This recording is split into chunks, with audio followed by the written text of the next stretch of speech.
ಇದು ಎಲ್ಲ ಧರ್ಮದ ಮಕ್ಕಳು ಓದುವಂಥ ಒಂದು ಮಾನವ ಧರ್ಮ ಪೀಠ, ಒಂದು ಶಾಲೆ. ನಮ್ಮ ಗುರುಗಳು ಹೇಳ್ತಿದ್ರು, ನಾನು ಮಠ ಬಿಟ್ಟು ಒಂದು ಶಾಲೆ ಕಾರ್ಯಕ್ರಮಕ್ಕೆ ಬರ್ತೀನಂದ್ರೆ ಯಾಕೊಂದು ಶಾಲೆಯ ಕಾರ್ಯಕ್ರಮಕ್ಕೆ ಹೋಗ್ಬೇಕು? ನಾ ಮಠದಾಗಿದ್ರ ಮಠದ ಗುಡಿಯಾಗ ಒಬ್ಬ ದೇವರು ಅಷ್ಟೇ ದರ್ಶನ ಆಗ್ತಾನೆ. ಒಂದು ಶಾಲೆಗೆ ಹೋದ್ರ ಆ ಗುಡಿಯೊಳಗೆ ಏಕಕಾಲಕ್ಕೆ 100 ದೇವರ ದರ್ಶನ ಆಗ್ತದಲ್ಲಿ. ಏಕಕಾಲಕ್ಕೆ 100 ದೇವರ ದರ್ಶನ ಆಗುವಂಥದ್ದು. ಮಕ್ಕಳು ಅವ್ರ ದೇವರು, ಅವರಿಗಾಗಿ ಒಂದು ಅತ್ಯಂತ ಸುಸಜ್ಜಿತ ಶಾಲೆ ಕಟ್ಟಿದ್ದಾರೆ.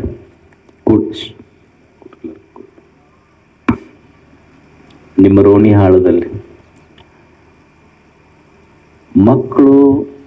ಮಕ್ಕಳ ಶಿಕ್ಷಣ ಇದು ಎಷ್ಟು ದೊಡ್ಡದಂದ್ರೆ, ಅವರೆಲ್ಲ ಹಿರಿಯರು ಪ್ರಾಸ್ತಾವಿಕವಾಗಿ ಮಾತನಾಡುವಾಗ ಈ ಶಾಲೆ, ಇದರ ಪ್ರಾರಂಭ, ಇದರ ಕಷ್ಟ, ಇದನ್ನು ಬೆಳೆದು ಬಂದ ಬಗೆ, ಒಂದು ಶಾಲೆ ಒಂದು ಸಣ್ಣ ಊರಲ್ಲಿ ಇಷ್ಟು ಸುಸಜ್ಜಿತವಾದಂಥ ಒಂದು ಶಾಲೆ ಕಟ್ಟಿದ್ದಾರೆ. ನಮ್ಮ ಹಿರಿಯರಿಗೆಲ್ಲ ಇದರ ಅನುಭವ ಇತ್ತು. ನಮ್ಮ ಹಿರಿಯರಿಗೆ ಏನು ಅನುಭವ ಇತ್ತು ಅಂದ್ರೆ, ಭೂಮ್ಯಾಗ ಬಿದ್ದ ಬೀಜ ಮಕ್ಕಳ ಎದೆಯಾಗ ಬಿದ್ದ ಅಕ್ಷರ ಎಂದೂ ವ್ಯರ್ಥ ಆಗುದಿಲ್ಲ ಅನ್ನುವ ಸತ್ಯ ಗೊತ್ತಿತ್ತು ಅವರು. ಭೂಮ್ಯಾಗ ಬಿದ್ದ ಬೀಜ ಮಕ್ಕಳ ಎದೆಯಾಗ ಬಿದ್ದ ಅಕ್ಷರ ಎಂದೂ ವ್ಯರ್ಥ ಆಗುದಿಲ್ಲ ಅನ್ನೋದು ಅವ್ರಿಗೆ ಗೊತ್ತಿತ್ತು. ನಮ್ಮ ಗುರುಗಳು ಮರಿಶಾಂತವೀರ ಮಹಾಸ್ವಾಮಿಗಳಂತಿದ್ರು.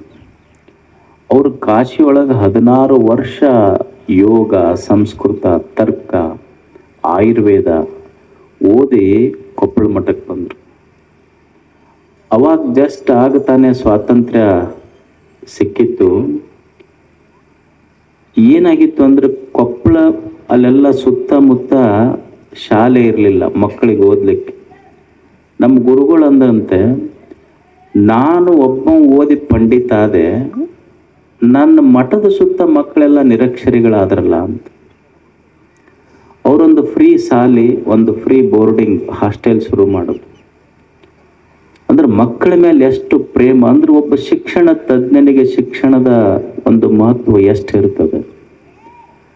ಅವರು ನಮ್ಮ ಗುರುಗಳು ಹಾಸ್ಟೆಲ್ ಶುರು ಮಾಡಿದ್ರು. ನಮ್ಮಲ್ಲಿ ಮಠದಾಗ ಅವಾಗೆಲ್ಲ ನುಚ್ಚು, ಹುರುಳಿ ಕಟ್ಟಿನ ಸಾರು ಎಲ್ಲ ಬೋರ್ಡಿಂಗ್ನಾಗ. ಈಗ ಸಣ್ಣದ ಏನರ ಕಡಿಮೆ ಬಿದ್ದರೆ ಸ್ಟ್ರೈಕ್ ಪೂರ ಬೋರ್ಡ್ ಇದಕ್ಕೆ ಬರ್ತೈತಿ, ಎಲ್ಲ ರೋಡ್ಗೆ ಬರ್ತಾವ. ಅವಾಗ ಬರೀ ನುಚ್ಚು, ಹುರುಳಿ ಕಟ್ಟಿನ ಸಾರು ಉಂಡು ಓದಿ ದೊಡ್ಡವರಾದರೂ ಎಂದೂ ಸ್ಟ್ರೈಕ್ ಇರಲಿಲ್ಲ. ಅವಾಗ ಕಡಿಮಿತ್ತು, ಸ್ಟ್ರೈಕ್ ಇರಲಿಲ್ಲ. ಈಗ ಭಾಳ ಇದ್ರೂ ಸ್ಟ್ರೈಕ್ ಅದಾವ ಈಗ. ಅವಾಗ ಬರೀ ಹುರುಳಿ ಕಟ್ಟಿನ ಸಾರು, ನುಚ್ಚ. ನಮ್ಮ ಮಠದ ದೇವ್ರ ಗುಡಿಗೆ ಒಬ್ರು ಯಾರು ಭಕ್ತರು ದೊಡ್ಡ ದೊಡ್ಡ ಪಣತಿ ಮೀಸಲು ತುಪ್ಪ ಹಾಕಿ ಮ್ಯಾಲೊಂದು ಗುಡಿ ಇದೆ. ಆ ಮೀಸಲು ತುಪ್ಪ ಪಣತಿಗೆ ಹಾಕಿ ಮ್ಯಾಲ ಹೋಗಿ ಬರೋದ್ರಾಗ ಮಠದ ಹುಡುಗರು ಅದು ಅಷ್ಟು ತುಪ್ಪ, ನುಚ್ಚ, ಉಪ್ಪ, ಖಾರ ಹಾಕೊಂಡು ಉಂಡು ಹೋಗ್ಬಿಟ್ಟಿದ್ರಂತವ್ರು. ಬಂದು ನೋಡ್ತಾರ, ದೀಪನೂ ಇಲ್ಲ, ತುಪ್ಪನೂ ಇಲ್ಲ. ಸೀದಾ ಗುರುಗಳ ಹತ್ರ ಹೋದ್ರಂತ, ಏನು ಮಠದಾಗ ಸಂಸ್ಕಾರ ಕೊಟ್ಟಿರಿ ನೀವು ಮಕ್ಕಳಿಗೆ, ಬರೀ ಇದ ಕಲ್ಸಿರಿ ಏನಂತ. ಗುರುಗಳಂದ್ರೆ ಏನಾಗೈತಿ? ಅಲ್ಲ, ನಾವು ಗೌಸಿದ್ದಪ್ಪಜ್ಜಗಂತ ಮೀಸಲು ತುಪ್ಪ ತಂದಿದ್ವಿ. ಮೀಸಲು ತುಪ್ಪ ಹಾಕಿ ಮ್ಯಾಲ ಬರೋದ್ರಾಗ ತುಪ್ಪನೂ ಇಲ್ಲ, ದೀಪನೂ ಇಲ್ಲ. ಮೊದಲು ಅವು ಹುಡುಗರನ್ನ ಹೊರಗೆ ಹಾಕ್ರಿ ಮಠ ಬಿಟ್ಟು. ಗುರುಗಳು ಅವ್ರು ಯಾರ್ಯಾರದಾರ ಕರೆಸ್ರಂತ. ಅವ್ರು 4 ಮಂದಿ ಬಂದು ನಿಂತ್ರು. ಏನು ಮಾಡಿರಿ ನೀವು? ಇಲ್ಲ, ತುಪ್ಪ ಹಾಕಿದ್ರು, ತಗೊಂಡು ನುಚ್ಚ, ಖಾರ ಕಲಸ್ಕೊಂಡು ಉಂಡು ಬಿಟ್ಟಿವಿ. ಅವರು ಏನು ಭಕ್ತರಿಗೆ ಕರೆಸಿದ್ರಂತ. ಏನಾಗೈತಿ ಈಗ? ಅಲ್ಲ, ನಾವು ಗೌಸಿದ್ದಪ್ಪಜ್ಜಗ ದೀಪಕ್ಕಂತ ಮೀಸಲು ತುಪ್ಪ ತಂದಿದ್ವಿ, ನಿಮ್ಮ ಮಠದ ಹುಡುಗರು ಉಂಡ್ರಿ ಹೆಂಗೆ ಈಗ? ಅವಾಗ ಗುರುಗಳು ಹೇಳಿದ್ರಂತ, ನೋಡು, ನೀವು ಮೊದಲು ಏನು ದೀಪಕ್ಕಂತ ತುಪ್ಪ ಹಾಕಿದ್ರಲ್ಲ ಮೀಸಲ್ದು, ದೀಪಕ್ಕೆ ಹಾಕಿದ್ರ ಅದು ಆರುವ ದೀಪಕ್ಕೆ ಮೀಸಲಾಗ್ತಿತ್ತು. ಮಠದ ವಿದ್ಯಾರ್ಥಿಗಳು ಉಂಡಾರಲ್ಲ, ಇನ್ನು ಆರದ ದೀಪಕ್ಕೆ ಮೀಸಲಾಗೈತೆ, ಹೋಗಿ ನಿನ್ ತುಪ್ಪ ಅಂದ್ರು. ಇನ್ನು ಮೇಲೆ ಅದು ಆರದ ದೀಪಕ್ಕೆ ಮೀಸಲಾಗೈತೆ ನಿನ್ ತುಪ್ಪ ಅಂತ ಹೇಳಿದ್ರು. ಅಂದ್ರೆ ಶಿಕ್ಷಣ, ಅದರ ಮಹತ್ವ ನಮ್ಮ ಹಿಂದಿನ ಹಿರಿಯರಿಗೆ ಗೊತ್ತಿತ್ತು. ನೋಡಿ, ಒಂದು ಸಣ್ಣ ಹಳ್ಳಿಯಲ್ಲಿ ಒಂದು ಸಂಸ್ಥೆ ಕಟ್ಟಿ ಇಷ್ಟು ಬೆಳೆಸೋದು ಅದು ಕಷ್ಟದ ಬಹಳ ಹಗರೇನಲ್ಲ. ಇಂಥ ಒಂದು ವಾತಾವರಣದಲ್ಲಿ ಇಲ್ಲಿಯ ಹಿರಿಯ ಶಿಕ್ಷಕರು, ಊರಿನ ಹಿರಿಯರು, ಯುವಕರು ಒಂದು ಶಾಲೆಯನ್ನು ಕಟ್ಟಿ ಕಲಿಸುವ ಕೆಲಸ ಮಾಡಿದ್ದಾರೆ. ಕಲಿಬೇಕು ಮನುಷ್ಯ. ಜೀವನ ಅನ್ನೋದು ಒಂದು ಡೊನೇಷನ್ ಇಲ್ಲದ ಪಾಠಶಾಲೆ ಇದು. ಕಲಿತಾ ಹೋಗ್ಬೇಕು. ನಿಸರ್ಗ ಎಲ್ಲವೂ ನಮಗೆ ಕಲಿಸ್ತದೆ. ಇಲ್ಲಿ ಯಾವುದು ಕಲಿಕೆ ಬಿಟ್ಟಿಲ್ಲ. ನಿಸರ್ಗದ ಪ್ರತಿಯೊಂದು ವಸ್ತು ವಿಷಯಗಳು ಮನುಷ್ಯನಿಗೆ ಕಲಿಸ್ತವೆ. ಆದ್ರೆ ಕಲಿಯುವ ಮನಸ್ಸು ಬೇಕು. ಕಲಿಯುವ ಮನಸ್ಸು ನಮ್ಮೊಳಗೆ ಇತ್ತು ಅಂದ್ರೆ ಈ ನಿಸರ್ಗವೇ ಒಂದು ಗುರು, ನಾ ಅದಕ್ಕೆ ಶಿಷ್ಯ ಅಷ್ಟೆ. ಶಿಷ್ಯನಾಗುವ ಮನೋಭಾವ ಇತ್ತು ಅಂದ್ರೆ ನಿಸರ್ಗ ಗುರು ಆಗಿಬಿಡ್ತೈತಿ ಮನುಷ್ಯ. We should never stop learning because nature life will not stop teaching. ಮನುಷ್ಯನಿಗೆ ಬದುಕೈತೆಲ್ಲ, ಇದು ಏನು ಶಾಲೆಯೊಳಗೆ ಕಲ್ತಿದ್ದು 4 ಗೋಡೆಗಳ ಮಧ್ಯೆ ಶಿಕ್ಷಣ. ಇದನ್ನು ಬಿಟ್ಟು ಬದುಕೇನು ಕಲಿಸ್ತೈತೆಲ್ಲ, ಇದು ಬಹಳ ದೊಡ್ಡ ಶಿಕ್ಷಣ. ಅದಕ್ಕೆ ಜೀವನವೇ, ಈ ನಿಸರ್ಗವೇ ಒಂದು ಪಾಠಶಾಲೆ. ಮನುಷ್ಯ ಕಲಿಬೇಕಾಗ್ತದೆ. ಬಹಳ ವಿಷಯಗಳು ಕಲಿಯೋ ಮನಸ್ಸಿದ್ರೆ ಎಲ್ಲನೂ ಕಲಿಸ್ತದೆ ನಮಗೆ. ಈಗ ತಾಯಂದಿರದಿರಿ, ನೀವು ಅಡಿಗೆ ಮಾಡ್ತೀರಿ. ಅಡಿಗೆ ಮಾಡುವಾಗ ನಿಮ್ಮ ಮನ್ಯಾಗ ಕುಕ್ಕರ್ ಅದಾವಿಲ್ಲ? ಕುಕ್ಕರ್ ನೋಡಿ ಏನು ಕಲಿಬಹುದು ನೀವು? ಕುಕ್ಕರ್ ನೋಡಿ ಏನು ಕಲಿಬಹುದು ಮನುಷ್ಯ ಅಂದ್ರೆ, ನಮಗೆ ಯಾರ ನಮ್ಮ ಬುಡಕ ಬೆಂಕಿ ಹಚ್ಚಿದ್ರು ಸಹಿತ ಸೀಟಿ ಹೊಡ್ಕೊಂತ ಆರಾಮ್ ಇರ್ಬೇಕಂತ ಕುಕ್ಕರ್ ಕಲಿಸ್ತೈತಿ ಮನುಷ್ಯ. ನಮಗೆ ಆಗ್ಲಾರ್ದವ್ರು ನಮ್ಮ ತಳಕ ಬೆಂಕಿ ಹಚ್ಚಿದ್ರು ಸಹಿತ ಸೀಟಿ ಹೊಡ್ಕೊಂತ ಇರ್ಬೇಕಪ್ಪ ಆರಾಮ್. ಈಗ ನೀವು ಮಿಕ್ಸರ್ ಐತಿ, ಮಿಕ್ಸರ್ ಏನು ಕಲಿಸ್ಕೊಡ್ತೈತಿ? ಅದ್ರಾಗ ಏನು ಹಾಕಿರ್ತೀರಿ ನೀವು? ಖಾರ ಹಾಕಿರ್ತಿರಲ್ಲ, ಹಸಿ ಮೆಣಸಿನ್ಕಾಯಿ ಹಾಕಿರ್ತೀರಿ, ಉಳ್ಳಾಗಡ್ಡಿ ಹಾಕಿರ್ತೀರಿ. ಒಂದು ಮಿಕ್ಸರ್ ನಮಗೆ ಏನು ಕಲಿಸ್ಕೊಡ್ತೈತಿ ಅಂದ್ರೆ, ಯಾರು ಏನ್ಯಾಕೆ ಹಾಕಲಕ್ಕೆ ಬಾಯಿ ಮುಚ್ಕೊಂಡು ಕೆಲಸ ಮಾಡೋದು ಕಲಿಬೇಕಂತ ಮಿಕ್ಸರ್ ಕಲಿಸ್ಕೊಡ್ತೈತಿಲ್ಲ ಮನುಷ್ಯ. ಅಂದ್ರೆ ಮನುಷ್ಯ ಕಲಿಬೇಕನ್ನುವ ಮನಸ್ಸಿತ್ತು ಅಂದ್ರೆ ನಿಸರ್ಗ ಎಲ್ಲವನ್ನು ಕಲಿಸ್ಕೊಡ್ತದೆ.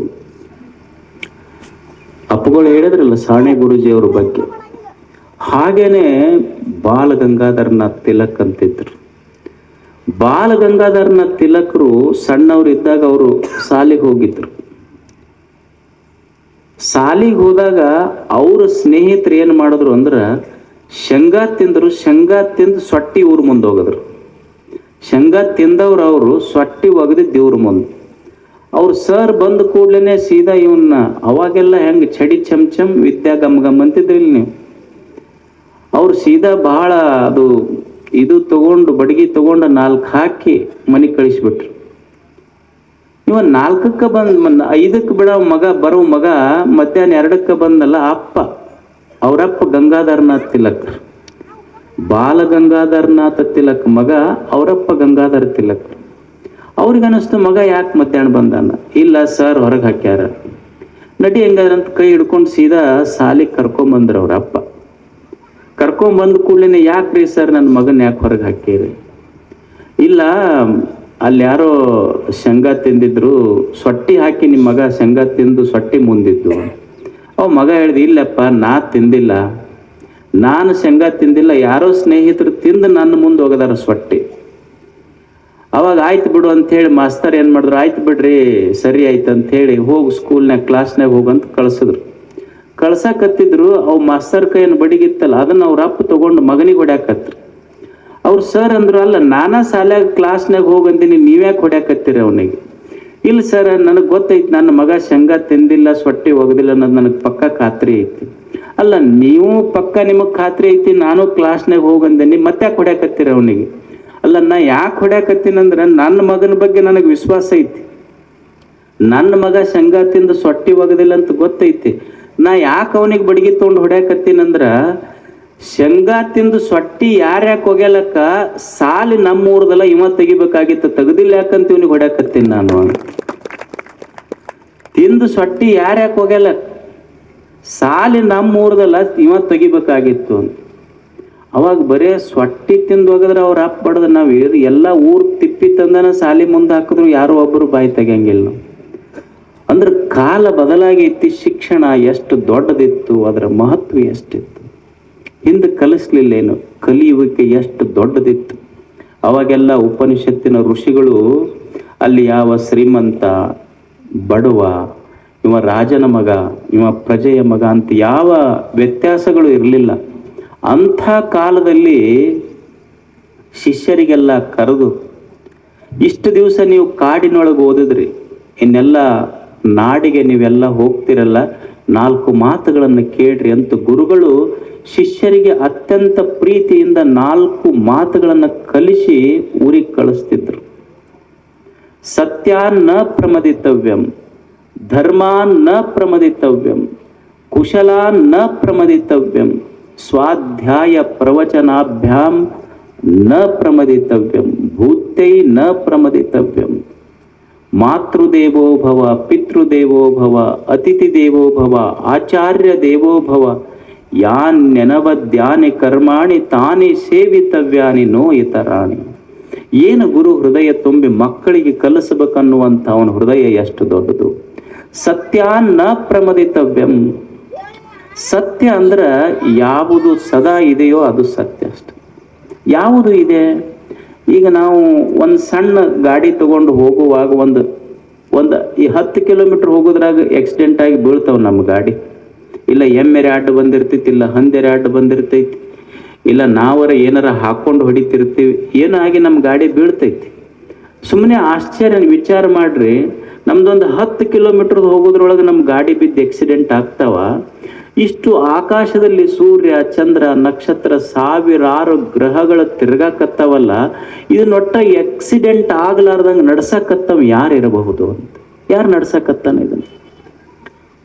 ಈಗ ನೀವು ಒಂದು ಮನಿ ಪಿಲ್ಲರ್, ಈ ಒಂದು ಮನಿ ಕಟ್ತೀರಿ, ಸ್ಕೂಲ್ ಕಟ್ಟಿರಿ, ಅದಕ್ಕೆ ಪಿಲ್ಲರ್ ಇರ್ಲಿಲ್ಲ ಅಂದ್ರೆ RCC ಬೀಳ್ತೈತಿ, ನಿಲ್ತೈತಿ ಅನ್ನ? ಪಿಲ್ಲರ್ ಇಲ್ಲಾರ್ದೆ ಒಂದು ಮ್ಯಾಲ ಬಿಲ್ಡಿಂಗ್ ನಿಲ್ಲುವುದಿಲ್ಲ. ಈ ಜಗತ್ತನ್ನ ವಿದೌಟ್ ಪಿಲ್ಲರ್ ಇದನ್ನ ನಿಂದ್ರಿಸನಲ್ಲ. ಯಾರು ನಿಂದ್ರಿಸ್ಯಾರ ಇದನ್ನ? ನಿಲ್ಲಿಸಿದ ಒಂದು ಶಕ್ತಿ ಇರಬೇಕಲ್ಲ.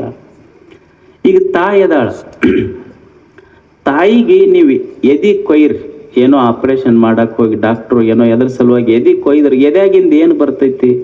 ರಕ್ತ ಬರ್ತೈತಿ, ಕ್ಯೂ ಬರ್ತೈತಿ, ಮಾಂಸ ಬರ್ತೈತಿ.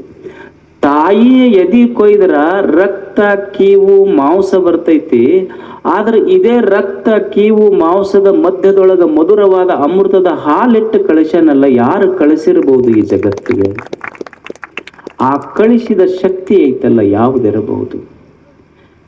ಈಗೊಂದು ನೀವು ಗಾಡಿ ಓಡಿಸ್ತೀರಿ, ಗಾಡಿ ಓಡಿಸ್ಬೇಕಾದ್ರ ನಿಮ್ಮ ಗಾಡಿಗೆ ಒಂದು ಸಣ್ಣ ಮುಳ್ಳು ನಟ್ಟು ತೊಂದ್ರೆ ಗಾಡಿ ಪಂಚರ್ ಆಗ್ತೈತೆ ಇಲ್ಲ? ನಿಮ್ಗೆ ಒಂದು ಸಣ್ಣ ಮುಳ್ಳು ನಟ್ಟದ್ರೆ ನಿಮ್ದು ಗಾಡಿ ಪಂಚರ್ ಆಗ್ತೈತಿ. ಈ ದೇಹ ಅನ್ನುವಂಥ ಒಂದು ತೊಗಲಿನ ಟ್ಯೂಬ್ ಬಿಟ್ಟು ಇದರ 9 ರಂಧ್ರಗಳಿಟ್ಟು ಇದನ್ನ ಒಟ್ಟ ಪಂಚರ್ ಆಗ್ಲಾರ್ದಂಗೆ ನಡ್ಸಕತ್ತನಲ್ಲ, ಯಾರು ನಡೆಸಿರಬಹುದು ಅಂತ? ಇದನ್ನ ನಡೆಸಿದ ಶಕ್ತಿಗೆ ದೇವರು ಅಂತ ಕರೀತಾರ, ಸತ್ಯ ಅಂತ ಕರೀತಾರ. ಸತ್ಯಾನ್ನ ಪ್ರಮದಿತವ್ಯ. ತಲೆಯಾಗಿ ಏನಿರಲಿ ಮನುಷ್ಯನೇ, ಇಷ್ಟು ತಲೆಯಾಗಿ ಇಟ್ಕೋ. ಏನು ತಲೆಯಾಗಿ ಇಟ್ಕೋ ಅಂದ್ರ, ನನ್ನ ದೇಹ, ನನ್ನ ಜೀವನ, ನನ್ನ ಮನೆ, ಇದನ್ನೆಲ್ಲ ನಡೆಸಾಕತ್ತಿದ್ದ ನಾನಲ್ಲ, ಇದನ್ನು ನಡೆಸುವ ಶಕ್ತಿ ಒಂದೈತಿ ಅಂತ ಭರವಸೆಯಿಂದ ಬದುಕಬೇಕು ಮನುಷ್ಯ. ಸತ್ಯಾನ್ನ ಪ್ರಮದಿತವ್ಯ. ಯಾರ್ದು ಹೇಳ್ರಿ ಇದು ಜಗತ್ತು? ನಾವೊಂದು ಮನೆ ಕಟ್ಟಿಸ್ತೀವಿ, ಮನೆ ಕಟ್ಟಿಸಿ ಎಲ್ಲ ಬೆಡ್ರೂಮ್ ಎಲ್ಲ 16x18, dining hall 20x20, kitchen, open kitchen, wet kitchen, dry kitchen ಎಲ್ಲ ಮಾಡ್ತೀವಿ. ದೊಡ್ಡ ದೊಡ್ಡ ಇರ್ತಾವೆ ಎಲ್ಲ 20 feet x 20 feet. ಮತ್ತು ದೇವ್ರ ಕೋಲಿ ಮಾತ್ರ 2.5 by ಇಟ್ಟ ಸಣ್ಣದ. ಅವ ಪೂಜಾದ ಕೋಲಿಯಾಗ ಹೋಗಿ ಹೊಳ್ಳಿ ಬರಕ್ ಬಿಡುದಿಲ್ಲ, ಹಂಗ ವಾಪಸ್ ಬರ್ಬೇಕಲ್ಲಿಂದ ಅವ. ಅಷ್ಟ ಸಣ್ಣ ಕೋಲಿ ಕಟ್ಟಿಸಿ ತೋರ್ಸೋರಿಗೆಲ್ಲ ಏನ್ ಹೇಳ್ತೀವಿ? ಇದು ಬೆಡ್ರೂಮು, ಇದು ಅಡಿಗೆ ಮನೆ, ಇದು ಡೈನಿಂಗ್ ಹಾಲು, ಇದು ದೇವ್ರಿಗೊಂದು ಮನೆ ಕಟ್ಟಿಸಿ ನನ್ ತೋರಿಸ್ತಾನ ಮನುಷ್ಯ. ಆಶ್ಚರ್ಯ ಏನಂದ್ರ, ತೋರ್ಸೋರಿಗೆ ಇದು ದೇವ್ರಿಗೊಂದು ಮನೆ ಕಟ್ಟಿಸಿ, ತಾನೇ ದೇವರ ಮನೆಯೊಳಗಿದ್ದು ದೇವರಿಗೊಂದು ಮನೆ ಕಟ್ಟಿಸ್ತೀನಿ ಅನ್ನುವ ಅಜ್ಞಾನಕ್ಕಿಂತ ದೊಡ್ಡ ಅಜ್ಞಾನ ಈ ಜಗತ್ತಿನೊಳಗಿಲ್ಲ. ನಾವು ಹಾಡಿಲ್ಲ ದೇವರ ಮನೆ ಇದು ಈ ಜಗವೆಲ್ಲ. ಸುಮ್ಮನೆ we are living in a rented house. ಯಾರೋ ಒಬ್ಬ ಪುಣ್ಯ ಪುರುಷ ಇದನ್ನ ನಡ್ಸಕತ್ತನಲ್ಲ, ಆ ಶಕ್ತಿಗೆ ಸತ್ಯ ದೇವರು ಅಂತ ಕರೀತಾರ. ಈಗ ಒಬ್ಬ ಗಡಿಗೆ ಮಾರ್ತಿದ್ನಲ್ಲ, ಗಡಿಗೆ ಮಾರವ ಗಡಿಗೆ ನಂದು ಅಂತಿದ್ದ, ಮಾಲಕ್ ನಾನು ಗಡಿಗೆ ಮಾಲಕ್ ಅಂತಿದ್ದ. ಒಬ್ಬ ಬಂದು ಗಡಿಗೆ ತಗೊಂಡ ಮೇಲೆ ಗಡಿಗೆ ತಗೊಂಡ ನಾ ಈಗ ಗಡಿಗೆ ಮಾಲಕ ಅಂದ. ಮೊದಲ ಗಡಿಗೆ ಮಾರವ ನಾ ಮಾಲಕ್ ಅಂತಿದ್ದ, ಈಗ ಗಡಿಗೆ ಖರೀದಿ ಮಾಡಿದ್ಮೇಲೆ ತಗೊಂಡವ್ ನಾ ಗಡಿಗೆ ಮಾಲಕ್ ಅನ್ನಕತ್ತ. ಆ ಗಡಿಗೆ ಕನ್ಫ್ಯೂಸ್ ಆಯ್ತು, ನನ್ನ ಖರೆ ಮಾಲೀಕರು ಯಾರದಾರ ಇದ್ರಾಗ. ಮೊದಲು ಇವ ಮಾಲೀಕ್ ಅಂತಿದ್ದ, ಈಗ ಇವ ಮಾಲೀಕ್ ಅನ್ನಕತ್ತಾನ. Who is the real owner? ಯಾರ ಖರೆ ಮಾಲೀಕ್ ಇರ್ಬೋದು ಅಂತ. ಅವಾಗ ಭೂಮಿ ತಾಯಿ ಹೇಳ್ತು, ಅವನು ಮಾಲೀಕ್ ಅಲ್ಲ, ಇವನು ಮಾಲೀಕ್ ಅಲ್ಲ, ನಿನ್ನೊಳಗ ಯಾರು ಅದಾರ, ಯಾರು ಇರದೇ ಇದ್ರೆ ಗಡಿಗೆನೇ ಇರೋದಿಲ್ಲಲ್ಲ, ಭೂಮಿ ತಾಯಿ ನಿನ್ನೊಳಗ ತುಂಬಿರುವ ಮಣ್ಣು ನಂದು, ಅದಕ್ಕೆ ನಾನು ಮಾಲೀಕ ಅಂತ ಭೂಮಿ ತಾಯಿ ಹೇಳ್ತಷ್ಟೆ. ಅಂದ್ರೆ ನಮ್ಮ ಮನೆ ಮನ ಈ ವಿಶ್ವದ ಸಚರಾಚರಗಳಲ್ಲಿ ತುಂಬಿದ ವಸ್ತು ಯಾವುದು ಅಂದ್ರೆ ಸತ್ಯ. ಅದಕ್ಕೆ ದೇವರು ಅಂತ ಕರೀತಾರೆ. ಸತ್ಯ ನ ಪ್ರಮದಿತವ್ಯಂ. ಅಂದ್ರೆ ಮನುಷ್ಯ ಬದುಕುವಾಗ ಈ ಭಾವನೆಯಿಂದ ಬದುಕುವುದು, ಇದು ನನ್ನದಲ್ಲ, ಇದು ದೇವರು ಕೊಟ್ಟ ಪ್ರಸಾದ ಅಷ್ಟೆ. ನನ್ನ ಜೀವನ ಏನೈತಿ, ಇದು ನನ್ನದಲ್ಲ, ಇದು ದೇವನು ಕೊಟ್ಟ ಪ್ರಸಾದ ಅನ್ನುವ ಪ್ರಾಸಾದಿಕ ಭಾವನೆಯಿಂದ ಬದುಕುವುದು. ಈಗ ತಾಯಂದಿರು ಇರ್ತಾರೆ ನೋಡ್ರಿ, ತಾಯಂದಿರು ಸಣ್ಣ ಮಕ್ಕಳನ್ನ ಆಡಿಸ್ತಿರ್ತಾರೆ. ಸಣ್ಣ ಮಕ್ಕಳನ್ನ ಆಡಿಸುವಾಗ ಅವಕ್ಕೆ ಮಕ್ಕಳಿಗೆ ಹಿಂಗೆ ಮ್ಯಾಲ ತೂರಿ ಆಡಿಸ್ತಿರ್ತಾರೆ. ಈಗ ಸಣ್ಣ ಮಕ್ಕಳಿಗೆ ಹಿಂಗೆ ಮ್ಯಾಲ ತಾಯಿ ತೂರ್ತಾಳಿಲ್ಲ, ನೀವು ಆಟ ಆಡಿಸ್ತಿರಿಲ್ಲ ಮಕ್ಕಳಿಗೆ. ಹಿಂಗೆ ಎರಡೂ ಕೈ ಬಿಟ್ಟಾಳ ತಾಯಿ, ಮ್ಯಾಲ ತೂರಿದ್ರು ಸಹಿತ ಮಗು ನಗತಿರ್ತೈತ. ಸಣ್ಣ ಮಕ್ಕಳು ನಗತಿರ್ತಾವ. ನೀವು ದೊಡ್ಡವ್ರಿಗೆ ಹಿಂಗೆ ಎರಡು ಕೈ ಬಿಟ್ಟು ತೂರಿ ಮೇಲೆ ಹೋಗ್ತಾರ, ಅವ್ರು ಕೆಳಗ ಬರೋದಿಲ್ಲ ಅವ್ರು. ಆದ್ರೆ ಸಣ್ಣ ಮಗುವಿಗೆ ತಾಯಿ ಎರಡೂ ಕೈ ಬಿಟ್ಟು ಮ್ಯಾಲ ತೂರಿದ್ರು ಸಹಿತ ಮಗು ನಗತಿರ್ತೈತಿ. ಯಾಕೆ ನಗತಿರ್ತೈತಿ ಅಂದ್ರ ಮಗುವಿಗೊಂದು ಭರವಸೆ, ನನಗೆ ಜನ್ಮ ಕೊಟ್ಟ ತಾಯಿ ನನ್ನ ಕೈ ಬಿಡುವುದಿಲ್ಲ ಅನ್ನುವ ಭರವಸೆಯ ಮೇಲೆ ಅದು ನಗತಿರ್ತೈತಿ. ಅದು ಅಷ್ಟೆ. ಅಂಥದ್ದೊಂದು ಭರವಸೆ ನಮ್ಮ ಮೆದ್ಯಾಗ ಇರಬೇಕು. ಏನಂದ್ರ ನಮಗೆ ಜನ್ಮ ಕೊಟ್ಟ ಭಗವಂತ ಅದು ಏನೇ ಬರಲಿ ನಮ್ಮನ್ನು ಕೈ ಬಿಡುವುದಿಲ್ಲ ಅನ್ನುವ ಭರವಸೆಯಿಂದ ಬದುಕಬೇಕು. ಸತ್ಯಾನ್ನ ಪ್ರಮದಿತವ್ಯಂ. ಇದು ಹಿಂದೆ ಗುರುಗಳು ಹೇಳಿ ಕಲಿಸ್ತಿದ್ರು ಶಾಲ್ಯಾಗ. ಸತ್ಯಾನ್ನ ಪ್ರಮದಿತವ್ಯಂ, ಧರ್ಮಾನ್ನ ಪ್ರಮದಿತವ್ಯಂ. ಏನು ಧರ್ಮ ಅಂದ್ರೆ ಏನು? ಧರ್ಮ ಬಿಡಬೇಡ, ಸತ್ಯವನ್ನು ಬಿಡಬೇಡ, ಧರ್ಮವನ್ನು ಬಿಡಬೇಡ. ಧರ್ಮ ಅಂದ್ರ what ever is great good protect it. ಏನು ಜಗತ್ತಿನೊಳಗೆ ದೊಡ್ಡದೈತಿ, ಒಳ್ಳೆಯದೈತಿ, ಅದನ್ನು ಕೆಡಿಸಬೇಡ. ಏನು ಜಗತ್ತಿನೊಳಗೆ ಒಳ್ಳೆಯದೈತಿ, ಏನು ಜಗತ್ತಿನೊಳಗೆ ಒಳ್ಳೆಯದೈತಿ, ದೊಡ್ಡದೈತಿ, ಅದನ್ನು ಕೆಡಿಸಬೇಡ ಅಂತ. ಏನು ಚಲೋದೈತಿ ಅದನ್ನು ಕೆಡಿಸಬೇಡ ಅಂತ. ಧರ್ಮ ಅಂದ್ರೆ ಈಗ ನಾವು ಭಾಳ ಮಂದಿ ಮಾತಾಡ್ತಿರ್ತೀವಿ, ಏನ್ರಿ ಜೀವನದ ಉದ್ದೇಶ ಏನು, ಪರ್ಪಸ್ ಆಫ್ ಲೈಫ್ ಏನು, ಜೀವನದ ಉದ್ದೇಶ ಏನಿರ್ಬೋದು? ಈಗ ನೀವು ಹಂಗ ವಿಚಾರ ಮಾಡ್ರಿ. ಏನು ಮಾಡಬಹುದು ಮನುಷ್ಯ ಹೇಳಿ? ಏನು ಮಾಡಲಿಕ್ಕೆ ಸಾಧ್ಯ ಇದೆ ಮನುಷ್ಯನಿಂದ? ಏನು ಭೂಮಿ ತಯಾರು ಮಾಡಬಹುದಾ? ಮಣ್ಣು ತಯಾರು ಮಾಡಬಹುದಾ? ಮನಿ ಕಟ್ಟಬಹುದು. ಮಣ್ಣು ತಯಾರು ಮಾಡ್ಲಿಕ್ಕೆ ಸಾಧ್ಯ ಇದೆ ಏನು? ನೀರು ತಯಾರು ಮಾಡ್ಲಿಕ್ಕೆ ಸಾಧ್ಯ ಇದೆ ಏನು? ಸೂರ್ಯನನ್ನು ತಯಾರು ಮಾಡಲಿಕ್ಕೆ ಸಾಧ್ಯ ಇದೆ ಏನು? ಗಾಳಿ ತಯಾರು ಮಾಡಲಿಕ್ಕೆ ಸಾಧ್ಯ ಇದೆ ಏನು? ಏನೂ ಮಾಡಲಿಕ್ಕೆ ಸಾಧ್ಯ ಇಲ್ಲ. ಧರ್ಮ ಇದರ ಅರ್ಥ, ಜೀವನದ ಉದ್ದೇಶ ಇದರ ಅರ್ಥ, ನಾವು ಏನೂ ಮಾಡಬೇಕಾಗಿಲ್ಲ. ದೇವ್ರು ನಮ್ಮ ಸಲುವಾಗಿ ನಾವು ಹುಟ್ಟೋದಕ್ಕಿಂತ ಮೊದಲು ನಮ್ಮ ತಾಯಿ ಎದೆಯಾಗ ಹಾಲಿಟ್ಟು ಕಳಿಸ್ಯಾನಿಲ್ಲಿ. ನಾವು ಇಲ್ಲಿ ಬಂದು ಏನೂ ಮಾಡಬೇಕಾಗಿಲ್ಲ. ಧರ್ಮ ಇದರ ಅರ್ಥ, ದೇವ್ರು ಏನು ಮಾಡಿಟ್ಟನಲ್ಲ, ಮಾಡಿದ್ದು ಕೆಡಿಸ್ದಂಗಿದ್ರೆ ಸಾಕು, ಇದು ನಿಜವಾದ ಧರ್ಮ ಅಷ್ಟೆ. ಧರ್ಮಾನ್ನ ಪ್ರಮದಿತವ್ಯಂ. ಮನುಷ್ಯ ದುಡಿದು ಬದುಕಬೇಕು, ಇದು ಧರ್ಮ. ಊಟ ಮಾಡುವಾಗ ಮನುಷ್ಯನಿಗೆ ಗೊತ್ತಿರಬೇಕು ಏನಂದ್ರೆ, ನಾನು ಉಣ್ಣುವ ತುತ್ತೈತೆಲ್ಲ, ನಾನು ಉಣ್ಣುವ ಅನ್ನದ ತುತ್ತ ಇದು ಏನು ನನ್ನ ಶ್ರಮದ ಬೆವರಿನೊಳಗೆ ಬೆಂದೈತೋ ಅಥವಾ ಇನ್ನೊಬ್ಬರ ಕಣ್ಣೀರೊಳಗೆ ಬೆಂದೈತೋ ಅಂತ ಕೇಳಿ ಊಟ ಮಾಡು, ಇದು ಧರ್ಮ ಅಷ್ಟೇ. ಧರ್ಮಾನ್ನ ಪ್ರಮದಿತವ್ಯ. ಕೈ ನಮ್ಮ ಕಿಶದಾಗಿತ್ತು ಅಂದ್ರೆ ಧರ್ಮ, ಕೈ ಇನ್ನೊಬ್ರ ಕಿಶದಾಗ ಹೋತು ಅಂದ್ರೆ ಧರ್ಮ ಅಷ್ಟೆ. ಕಾಲ ನಮ್ಮ ಪಾದರಕ್ಷೆ ಒಳಗಿತ್ತು ಅಂದ್ರೆ ಧರ್ಮ, ಮತ್ತು ಕಾಲ ಇನ್ನೊಬ್ಬರ ಪಾದರಕ್ಷೆ ಒಳಗೆ ಹೋತು ಅಂದ್ರೆ ಅಧರ್ಮ ಅಷ್ಟೆ. ಧರ್ಮಕ್ಕೇನು ದೊಡ್ಡ ವ್ಯಾಖ್ಯಾನ ಬೇಕಾಗಿಲ್ಲ. ಏನು ಚಲೋ ಐತಿ, ದುಡಿದು ಬದುಕು. ಅನ್ನ ಊಟ ಮಾಡುವಾಗ ನಿನ್ನ ಶ್ರಮದ ಬೆವರೊಳಗ ಅನ್ನ ಕುದ್ದೈತೋ ಏನು ಇನ್ನೊಬ್ಬರ ಕಣ್ಣೀರೊಳಗೆ ಕುದ್ದೈತೋ ಕೇಳಿ ಊಟ ಮಾಡಷ್ಟೆ. ಒಂದು ಊರಿತ್ತು. ಒಂದು ಊರಿನೊಳಗ ಒಂದು ಹಿಂಗ ರಸ್ತೆ ಸ್ವಲ್ಪ ಕಚ್ಚಾ ರೋಡ್ ಇತ್ತು. ಅಲ್ಲೇ ಒಂದು ಬೇನಿ ಗಿಡದ ಕಟ್ಟಿ ಹಳ್ಳಿ ಒಂದು 4 ಜನ ದೋಸ್ತರು. ಬ್ಯಾಸಿಗೆಗೆ ಏನು ಮಾಡ್ತಾರೆ ಹೇಳ್ರಿ ಹುಡುಗರೆಲ್ಲ? ಏನೂ ಇಲ್ಲ, ಅವು ಹುಲಿ ಮನಿ ಅಂತಾರೆ, ಚಕ್ಕ ಆಡ್ತಾರಲ್ಲ, ಏನಂತಾರೆ ಅದಕ್ಕೆ,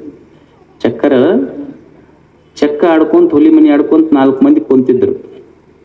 ಒಬ್ರು ಗಾಡಿ ತೊಗೊಂಬಂದ್ರು, ಕಾರ್ ತೊಗೊಂಬಂದು ಅವ್ರು ಮುಂದೆ ಬರೋದಕ್ಕೆ ಅದು ಗಾಡಿ ಅಲ್ಲೇ ಸಿಕ್ ಹಾಕೊಂತದ್ದು. ಗಾಡಿ ಸಿಕ್ ಹಾಕೊಂಡ್ ಕೂಡಲೇ ಅವ್ರು ಗಾಡಿಯಾಗಿಂದ ಇಳಿದು ಬಂದ್ರು. ಬಂದು ನೋಡ್ತಾರ 4 ಹುಡುಗರು ಕುಂತಿದ್ರಲ್ಲ. ಇವು ಹುಡುಗರು ಗೊತ್ತು ಹಿಡಿದ್ರು ಅವ್ರಿಗೆ. ನಮಸ್ಕಾರ ರೀ ಸರ್, ನಮಸ್ಕಾರ ರೀ ಅಂದ್ರು. ಅವ್ರೇನಿದ್ರಲ್ಲ ಗಾಡಿ ಇಳಿದು ಬಂದವರು, ಅವ್ರಿಗೆ ಕಲಿಸಿದ ಶಿಕ್ಷಕರಿದ್ರು. ಅವ್ರು ನಮಸ್ಕಾರ ರೀ ಸರ್, ಈ ಕಡೆ ಯಾಕೆ ಬಂದ್ರಿ? ಇಲ್ಲಪ್ಪ, ಈ ಕಡೆ ಗಾಡಿ ರಿಟೈರ್ಡ್ ಆಯ್ತು, ಒಂದು ಗಾಡಿ ತೊಗೊಂಡಿನ ಕಾರು, ಈ ಕಡೆ ಎಲ್ಲೋ ಬೀಗರ ಮನೆಗೆ ಹೋಗ್ಬೇಕಾಗಿತ್ತು, ಹೊಂಟಿದ್ದೆ, ಇದು ಏನೋ ಗಾಡಿ ಸಿಕ್ ಹಾಕೊಂಡ್ಬಿಡ್ತು. ಇಲ್ಲ ತೆಗಿತೀವಿ ಬಿಡಿ ಸರ್, ಅದೇನು ದೊಡ್ಡ ಸಮಸ್ಯೆ ಇಲ್ಲ. 4 ಮಂದಿ ಕೂಡಿ ಗಾಡಿನ ಎತ್ತಿಟ್ರನ. ಮತ್ತು ಅವಾಗ ಸರ್ ಮತ್ತು ಗಾಡಿ ಎತ್ತಿಟ್ಟಾರ ಹುಡುಗರು ಅಂತ ತಿಳ್ಕೊಂಡು ಒಂದು 500 ರೂಪಾಯಿ ಕೊಡಕ್ಕೆ ಹೋದ್ರು ಸರ್. ಅವರು ಹುಡುಗರೇನಿದ್ರಲ್ಲ 4 ಮಂದಿ ಬ್ಯಾಡ ಅನ್ಕೊಂತ ಇಸ್ಕೊಂಡ್ರ. ಅವರು 500 ರೂಪಾಯಿ ಇಸ್ಕೊಂಡ ಮೇಲೆ ಅವ್ರು ಸರ್ ಕೇಳಿದ್ರು, ಅಲ್ರೋ ಮತ್ತು ಭಾಳ ವರ್ಷ ಆತಪ್ಪ, ನಿಮ್ದು ಯಾರೋ ಮುಖ ಪರಿಚಯ ಇಲ್ಲ, ನಿಮ್ಮ ಊರು ಕಲಿಸಿ ಹೋಗಿ ಭಾಳ ದಿವಸ ಆಯ್ತು, ಮತ್ತು ಈಗ ಏನು ಮಾಡಾಕತ್ತೀರಿ, ಏನು ಉದ್ಯೋಗ ಏನು ಮಾಡ್ಕೊತೀರಿ? ಏನಿಲ್ಲ ಸರ್, ಉದ್ಯೋಗ ಅನ್ನೋದು ಏನಿಲ್ಲ, ಇಲ್ಲೇ ಕಟ್ಟಿಗೆ ಚಕ್ಕ ಆಡ್ಕೊಂತ ಕುಂತಿರ್ತೀವಿ ರೀ, ಹಿಂಗೆ ತೆಗೆದಿರ್ತೀವಿ, ಊರಾಗ ಗಾಡಿ ಹಂಗೆ ಬಂದಿರ್ತಾವ, ಇಲ್ಲಿ ಸಿಕ್ ಹಾಕೊಂತಾವ, ನಿಂಬುದು ಅನ್ನೋದು 500 ರೂಪಾಯಿಗೆ ತೆಗ್ದೀವ್ರಿ. ಬೇರೆಯವ್ರಾದ್ರೆ 2000 ರೂಪಾಯಿ ಇಲ್ಲಾರ್ದು ತೆಗಿಯಲ್ಲ ಸರ್ ನಾವು. ಬೇರೆಯವ್ರದ್ದಾದ್ರೆ 2000 ರೂಪಾಯಿನ ಬಿಲ್ದ ತೆಗಿದಿಲ್ಲ ಸರ್ ನಾವು. ಅವ್ರು ಸರ್ ಹೇಳಿದ್ರಂತ ಕೈ ಮುಗಿದೀಗ ಇನ್ನೊಂದು 500 ರೂಪಾಯಿ ಕೊಡ್ತೀನಿ ನಿಮಗೆ, ನಾ ಕಲ್ಸಿನಂತ ಮಾತ್ರ ಯಾರಿಗೆ ಹೇಳಕ್ ಹೋಗ್ಬೇಡ್ರಿ ನೀವು. ಚಲೋ ಐತಿ ಸರ್ ಇದು ಉದ್ಯೋಗ, ಏನೂ ಕೆಲಸ ಇಲ್ರಿ, ಮನುಷ್ಯಾಗ ತೆಲಿಗೆ 2,000 ರೂಪಾಯಿ ಬರ್ತೈತಿ ನೋಡ್ರಿ ಮನೆಗೆ ಹೋಗಾಗಿದ್ದು. ತೆಲಿಗೆ 2,000 ರೂಪಾಯಿ, ಮಂದಿ ತೆಲಿ ತೆಗಿತೀವಿ, ನಮ್ಮ ತೆಲಿಗೆ ಮಾತ್ರ 2,000 ರೂಪಾಯಿ ಆರಾಮ ಹೋಗುದು. ಅಂದ್ರೆ ಗುರು ಕಲಿಸಿದ್ದು ಧರ್ಮ ನ ಪ್ರಮದಿತವ್ಯ, ಒಳ್ಳೆಯದನ್ನು ಬಿಡಬೇಡ ಅಂತ. ನೋಡಿ, ತಾಯಿ ತೊಡಿ ಮೇಲೆ ಹಾಕೊಂಡು ಮಗ ಹುಟ್ಟುದು ಕೂಡಲೇ ಹಾಡಿದ್ದ ಹಾಡಿಗೆ ಏನು ಹೇಳಿ? ತಾಯಿ ಸಾಲಿ ಕಲ್ತಿಲ್ಲ, ಆಕೆ ಹಾಡಿದ ಹಾಡೇನು? ಬುದ್ಧ ಇದ್ದ, ಬುದ್ಧನಿಗೆ ಅವನ ಅಂತ್ಯಕಾಲಕ್ಕೆ ಯಾರೋ ಕೇಳಿದ್ರು, ಇಷ್ಟು ವರ್ಷ ನೀವು ಸಂದೇಶ ಜಗತ್ತಿಗೆ ಕೊಟ್ಟಿರಲ್ಲ, ಇನ್ನೊಂದು ಕ್ಷಣಕ್ಕೆ ನಿಮ್ಮ ಪ್ರಾಣ ಪಕ್ಷಿ ಹಾರಿ ಹೋಗ್ತೈತಿ, ಏನಾದರೂ ಒಂದು ಜಗತ್ತಿಗೆ ಸಂದೇಶ ಕೊಟ್ರಿ. Be light unto others. ಏನಿಲ್ಲ, ಜಗತ್ತಿಗೆ ಬೆಳಕಾಗುವಂತ ಹೇಳಿದ ಬುದ್ಧ ಕಣ್ಣು ಮುಚ್ಚಿದ. ಜಗತ್ತಿಗೆ ಬೆಳಕಾಗುವಂತ ಹೇಳಲಿಕ್ಕೆ ಬುದ್ಧ ಮನಿ ಬಿಟ್ಟ, ಹೆಂಡತಿಯನ್ನು ಬಿಟ್ಟ, ಸಾಮ್ರಾಜ್ಯ ಬಿಟ್ಟ, ಎಷ್ಟೋ ವರ್ಷಗಳಲ್ಲಿ ಕಾಡಿನಲ್ಲಿ ಅಡ್ಡಾಡಿ 40-50 ವರ್ಷಕ್ಕೆ ಅವನಿಗೆ ಗೊತ್ತಾತು ಜಗತ್ತಿಗೆ ನೀ ಬೆಳಕಾಗುವಂತ. ಆದ್ರೆ ನಮ್ಮ ಮನ್ಯಾಗ ಸಾಲಿ ಕಲಿಲಾರ್ದ ತಾಯಿ ಸಾಲಿ ಕಟ್ಟಿ ಹತ್ತಿಲ್ಲ, ಮಗನಿಗೆ ತೊಡಿ ಮೇಲೆ ಹಾಕೊಂಡು ಹೇಳಿದ ಮೊದಲ ಮಾತ ಏನು ಅಂದ್ರೆ, ಆಚಾರ ಕರಸಾಗು, ನೀತಿಗೆ ಪ್ರಭುವಾಗು, ಮಾತಿನಲ್ಲಿ ಚೂಡಾಮಣಿಯಾಗು, ನನಕಂದ ಜ್ಯೋತಿಯ ಆಗು ಜಗಕ್ಕೆಲ್ಲ. ಬುದ್ಧ ಎಷ್ಟು ವರ್ಷ ತೊಗೊಂಡ ನೀ ಜ್ಯೋತಿ ಆಗಂತ ಹೇಳ್ಬೇಕಾದ್ರೆ, ಸಾಲಿ ಕಲಿಲಾರ ತಾಯಿ ಮಗನ ತೊಡಿ ಮೇಲೆ ಹಾಕೊಂಡು ಹೇಳಿದ ಮೊದಲ ಮಾತನ್ನ, ನನ್ನ ಮಗ ಜಗತ್ತಿಗೆ ಜ್ಯೋತಿ ಆಗಬೇಕು ಅಂತ. ಆಕೆ ಹಾಡಿದ್ದು ಜ್ಯೋತಿ ಆಗಬೇಕಂತ, ಇದು ಊರಾಗ ಕೊಡ್ಕೊಂತ ಕೋತಿಯಾಗಿ ಅಡ್ಡಾಡಕತ್ತಷ್ಟ. ಅಂದ್ರೆ ತಾಯಿ ಕಲಿಸಿದ್ದು ಧರ್ಮದ ಭಾಷೆ. ಅವು ಸಾಲಿ ಕಲ್ತಿಲ್ಲ, ಆದ್ರೆ ಆಕೆಯ ಭಾಷೆ ಧರ್ಮ ಬಿಟ್ಟೇ ಇಲ್ಲ. ಆಕೆಗೆ ಧರ್ಮ ಅಂದ್ರೆ ಏನೋ ಓದಿಲ್ಲ, ಆದ್ರೆ ಆಕೆ ನಾಲ್ಗೆ ಮೇಲೆ ಬಂದಿದ್ದು ಧರ್ಮದ ಭಾಷೆ ಬಿಟ್ಟು ಏನೂ ಇಲ್ಲ. ನಮ್ಮ ಹಡೆದ ತಂದೆ ಇರ್ಬೋದು, ಹಳ್ಳಿ ರೈತ ಇರ್ಬೋದು, ಅವನಿಗೆ ಸಾಲಿ ಕಲ್ತಿಲ್ಲ, ಅಕ್ಷರ ಜ್ಞಾನ ಇರ್ಲಿಕ್ಕಿಲ್ಲ, ಆದ್ರೆ ಅವನ ನಾಲಿಗೆ ಧರ್ಮ ಬಿಟ್ಟಿಲ್ಲ. ನಾವು ಕಟ್ಟಿ ಕುಂತಾಗ ಅಪ್ಪ ಕಲಿಸಿದ ಭಾಷೆ ಅಂತದ್ದು, ಅಪ್ಪ ಕಲಿಸಿದ ನೀತಿ ಅಂತದ್ದು, ಅಪ್ಪ ಕಲಿಸಿದ ಧರ್ಮ ಎಂತದ್ದಂದ್ರ ನಮಗ ಈಗ ನೋಡ್ರಿ, ತಂದೆ ಹೇಳ್ತಾನ, ಅವ ಹಳ್ಳಿ ಮನುಷ್ಯ ರೈತ, ಏನೂ ಗೊತ್ತಿಲ್ಲ ಆತಗ. ಆದ್ರೂ ಮಕ್ಕಳು ಕಟ್ಟಿ ಕುಂತ ಮಾತು ಹೇಳ್ಕೊಂತ ಕುಂತ್ರ, ಅಪ್ಪ ಹೇಳಿದ ಮಾತೇನಂದ್ರ, ತಮ್ಮ ಇಲ್ಲೋಡು, ಮಂದಿ ಕೂಡ ಬಹಳ ಸವಾಸ ಮಾಡಬೇಡ, ಮಂದಿಗೆ ನಂಬಿ ಕೆಟ್ಟವ್ರು ಅದಾರ, ಹೊಲಕ್ಕೆ ಹೋಗು, ಮಣ್ಣಿಗೆ ನಂಬಿ ಕೆಟ್ಟವ್ರು ಯಾರು ಇಲ್ಲ ಅಂತ ತಂದೆ ಹೇಳಿಲ್ಲೇನು? ಈ ಮಾತಿನೊಳಗೆ ಏನು ಧರ್ಮದ ಯಾವ ಸಾಲುಗಳು ಈ ವಾಕ್ಯಕ್ಕೆ ಸಮ ಆಗಬಹುದು ಹೇಳಿ? ಅದಕ್ಕೆ ಗುರುಗಳು ಕಲಿಸಿದ್ದು ಸತ್ಯ ನ ಪ್ರಮದಿತವ್ಯಂ, ಧರ್ಮ ನ ಪ್ರಮದಿತವ್ಯಂ, ಕುಶಲ ನ ಪ್ರಮದಿತವ್ಯಂ. ಮನುಷ್ಯ ಏನ ಮಾಡು, ಕುಶಲತೆಯಿಂದ ಮಾಡು. ಈಗ ಸರ್ಕಾರಗಳು ಸಹಿತ ಸ್ಕಿಲ್ ಇಂಡಿಯಾ ಅಂತ ಏನಾರ ಮಾಡು. ಕೆಲಸ ಮಾಡ್ಬೇಕಾದ್ರೆ ಹೆಂಗೆ ಮಾಡ್ಬೇಕಂದ್ರೆ ಪ್ರೇಮದಿಂದ ಮಾಡು, ಅದನ್ನು ಚಂದ ಮಾಡು. ಇದನ್ನು ಗುರುಗಳು ಕಲಿಸಿದ್ರೆ ಇದನ್ನೇನು. ಈಗ ಒಂದು ಗುಬ್ಬಿ ಗೂಡು ಕಟ್ಟತೈತಿ, ಗುಬ್ಬಿ ಗೂಡು ಕಟ್ಟಬೇಕು. ಈಗ ನಾವು ಮನೆ ಕಟ್ಟಿವಿ, ನಮ್ಮ ಮನೆ ಕಟ್ಟಬೇಕಾದ್ರೆ ಎಷ್ಟು ಮಂದಿ ಆರ್ಕಿಟೆಕ್ಟ್ ಇಂಜಿನಿಯರ್ ಬೇಕಾಗುತ್ತೆ. ಒಂದು ಪಿಲ್ಲರ್ ಹಾಕಬೇಕಾದ್ರೆ ಸ್ಟ್ರಕ್ಚರಲ್ ಇಂಜಿನಿಯರ್ ಬೇಕು, ಎಷ್ಟು ಮಂದಿ ಮೇಸ್ತ್ರಿಗಳು ಬೇಕು, ಎಷ್ಟು ಮಂದಿ ಇಂಜಿನಿಯರ್ಸ್ ಬೇಕು, ಯಾವುದೇ ಸಿಮೆಂಟ್ ಬೇಕು, ಕಬ್ಬಿಣ ಯಾವ ಕಂಪನಿ, ಇದನ್ನೆಲ್ಲ ನಾವು ಡೆಕೋರೇಷನ್ ವಿಚಾರ ಮಾಡ್ತೀವಿ. ನಮ್ಮ ಮನೆ ಕಟ್ಟಕ್ಕೆ ಇಷ್ಟು ಜನ ಆರ್ಕಿಟೆಕ್ಟ್ ಇಂಜಿನಿಯರು ಸ್ಟ್ರಕ್ಚರಲ್ ಇಂಜಿನಿಯರ್ಸ್ ಬಂದಾರ. ಒಂದು ಗುಬ್ಬಿ ಗೂಡು ಕಟ್ಟೈತಲ್ಲ, ಗುಬ್ಬಿ ಗೂಡು ಕಟ್ಟಲಿಕ್ಕೆ ಯಾವ ಆರ್ಕಿಟೆಕ್ಟ್ ಇಂಜಿನಿಯರ್ ಅದನ್ನು ಪ್ಲಾನ್ ಮಾಡ್ಯಾನ ಹೇಳಿ. ಅಂದ್ರೆ ಒಂದು ಗುಬ್ಬಿ ಗೂಡು ಕಟ್ಟಿದ್ದು ಎಷ್ಟು ಕಲಾತ್ಮಕತೆಯಿಂದ ಗುಬ್ಬಿ ಗೂಡು ಕಟ್ಟೈತಿ. ಮನುಷ್ಯರಿಗೆ ಪ್ರವಾಹ ಬಂದಾಗ ಮಂದಿ ಮನೆ ಕಟ್ಟಿದ್ದು ಹರ್ಕೊಂಡು ಹೋಗ್ಯಾವಂತ ಕೇಳಿವಿ, ಆದ್ರೆ ಗುಬ್ಬಿಯ ಗೂಡು ಕೃಷ್ಣ ಪ್ರವಾಹದಲ್ಲಿ ಹರ್ಕೊಂಡು ಹೋತು ಅಂತ ನಾವ್ ಯಾರು ಕೇಳಿಲ್ಲ. ಅಷ್ಟು ಕುಶಲತೆಯಿಂದ ಅದು ಗುಬ್ಬಿ ಗೂಡು ಕಟ್ಟೈತಿ. ಈ ಹಿಂದಕ್ಕ ತಾಯಂದ್ರೆ ಕೌದಿ ಹೊಲಿತಿದ್ರು. ಏನು ಕೌದಿ ಹೊಲಿಯೋ ಕಲಾ ಏನು ಕಡಿಮೆ ಕಲಾನ? ಅದು ಏನೂ ಇಲ್ಲ, ಮನ್ಯಾಗ ಎಲ್ಲ ಬಟ್ಟೆ ಹರಿದಿದ್ದು ವೇಸ್ಟ್ ಆಗಿದ್ದು ಎಲ್ಲ ತೆಗೆದು ಇನ್ನೇನು ವೇಸ್ಟ್ ಅಂದಿದ್ದು ಯಾವುದು ವೇಸ್ಟ್ ಅಂತಿದ್ರೋ getting best out of waste. ಅಂದ್ರೆ ಯಾವುದಕ್ಕೆ ವೇಸ್ಟ್ ಅಂದಿದ್ವಿ ಅದರೊಳಗಿಂದ ಬೆಸ್ಟ್ ಮಾಡ್ತಿದ್ದಿಲ್ಲ ತಾಯಿ. ಎಲ್ಲ ಹರಿದಿದ್ದು ವೇಸ್ಟ್ ಆಗಿದ್ದು ತೆಗೆದು ಅದಕ್ಕೊಂದು ಚಂದ ಬಟ್ಟೆ ಹಚ್ಚಿ ಹಚ್ಚಿ ಹಚ್ಚಿ ಒಂದು ಕೌದಿ ಹೊಲ್ದ್ರೆ ಎಷ್ಟು ಹಿತವಾದ ನಿದ್ರೆ ಕೌದಿ ಒಳಗ. ಅಂದ್ರೆ ಕಲಾತ್ಮಕತೆ ಇರ್ಬೇಕಂತ ಗುರು ಹೇಳಿದ್ದೇನು ಅಂದ್ರ ಕುಶಲ ನ ಪ್ರಮದಿತವ್ಯಂ. ಶಿಕ್ಷಣ ಅಂದ್ರೆ ಕೌಶಲ್ಯವಂತನಾಗಿ ಮನುಷ್ಯ ಬದುಕಬೇಕು, ಕೌಶಲ್ಯದಿಂದ ಮನುಷ್ಯ ಬದುಕಬೇಕು ಅಂತ.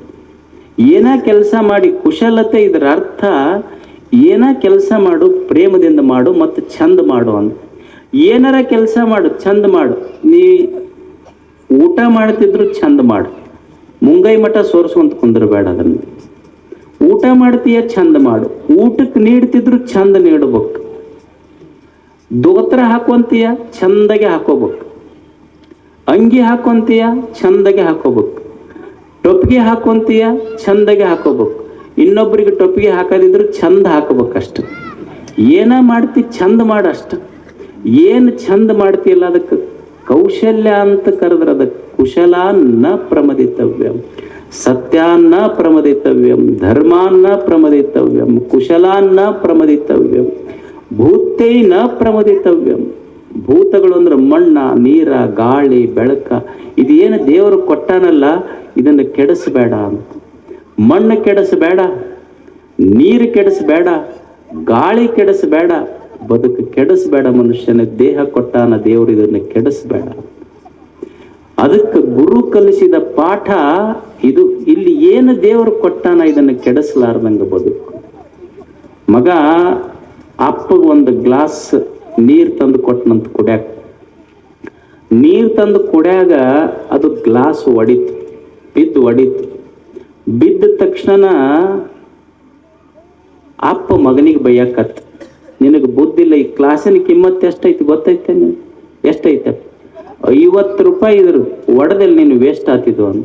ನಾ ಎಷ್ಟು ಶ್ರಮ ಪಟ್ಟು ಇದನ್ನು ಕಷ್ಟಪಟ್ಟು ಮಾಡೀನಿ, ಮನಿ ಹೊಲ ಇದನ್ನೆಲ್ಲ ತರಬೇಕಾದ್ರ ಇಷ್ಟು ಕಷ್ಟಪಟ್ಟು ದುಡ್ದಿದ್ದು ಬೆಲೆ ಗೊತ್ತಿಲ್ಲ ನಿನಗೆ, ಒಡೆದೆಲ್ಲ 50 ರೂಪಾಯಿ ಹಾಳಾತು ಅಂತ.